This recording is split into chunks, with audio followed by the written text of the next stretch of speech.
When we were kids, the world was a wonderful place. We thought we could achieve anything and be all sorts of weird and wonderful things like astronauts, racing car drivers, world champion cyclists, and for me personally, for some odd reason, I wanted to be a deep sea diver.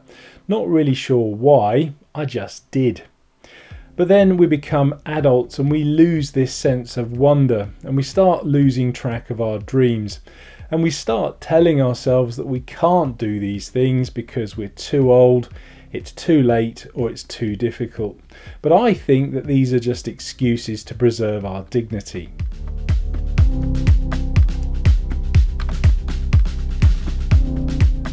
If you think about it though, doing these things in our later life is actually the perfect time. We're much older, we're much wiser, and we have a lot more experience, and they're precisely the skills that we need to achieve those dreams.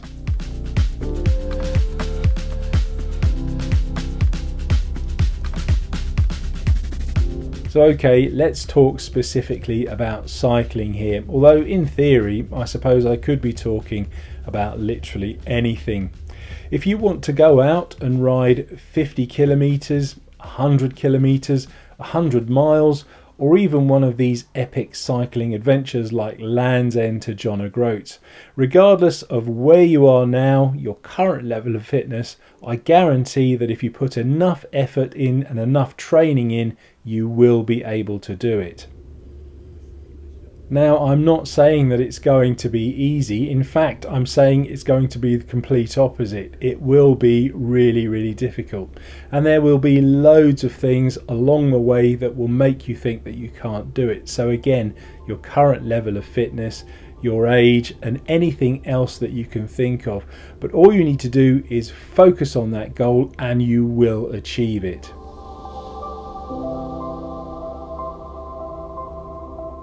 The first thing I would suggest is to dream big. So set yourself quite an ambitious goal. There's absolutely no point in setting yourself a task that you think is going to be relatively easy to achieve. Set yourself something that you think is going to be difficult, and then you really need to believe that you'll be able to achieve it. Setting an ambitious goal is all fine and dandy, but then you need to also give yourself a reason why you want to achieve that goal. So that could be you want to improve your fitness, it could be you just want to do it for fun, you could even do something like trying to raise money for charity or just proving to yourself that you can do it.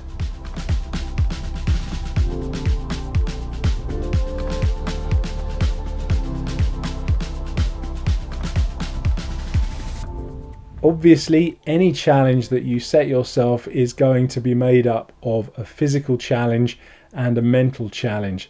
The physical side is relatively easy. You can work on that over the next coming weeks and months. But the big challenge will really be what's going on in your head. If you think you will fail, you will fail. And if you think you will succeed, you will succeed. Unfortunately, we don't get what we think we deserve in this life, we get what we fight for. Having got your head around what's involved with your challenge, the next thing you need to do is actually get out and start riding the bike. And again, it's going to be very easy to give yourself excuses here. Yes, the bike could be better. Yes, the weather could be sunnier. And yes, you could be much, much fitter. But the truth is, none of that matters. The only thing that matters is that you're getting out on the bike and you're making progress towards your chosen goal.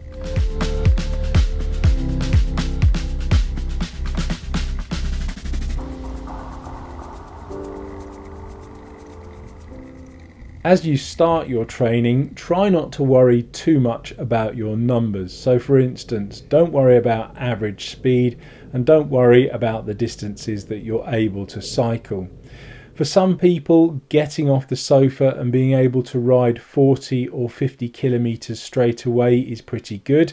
Whereas for others, getting off the sofa and only being able to ride 3 or 4 kilometers is a massive achievement.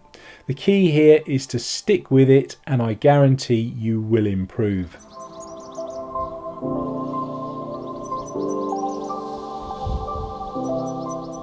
Only when you start to get a little bit fitter and you're able to ride further and faster, I would suggest that would be the time to start looking at your numbers, but only as an aid to your training.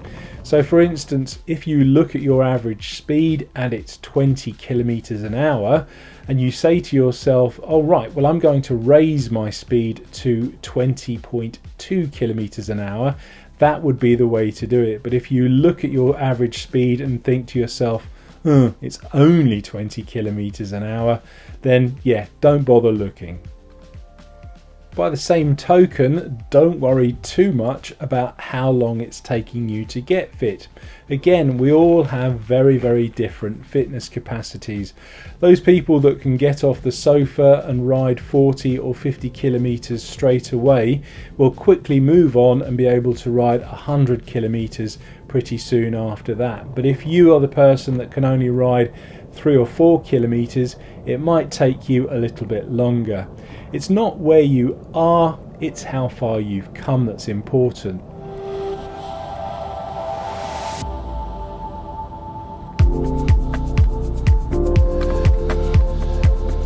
Now, of course, it's not all going to be plain sailing. There will be dark days and hard times ahead.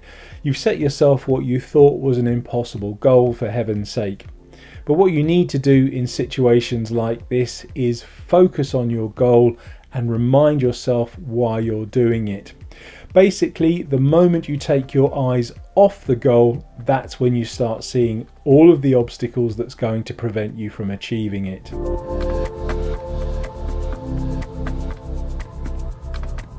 So if you do all of that and you stick with it and you put all of the hard work in, you will eventually get there. And it doesn't matter if you're cycling 50 kilometers, 100 kilometers, or even doing that epic Land's End to John O'Groats adventure. I guarantee that when you achieve it, the rewards will be absolutely amazing.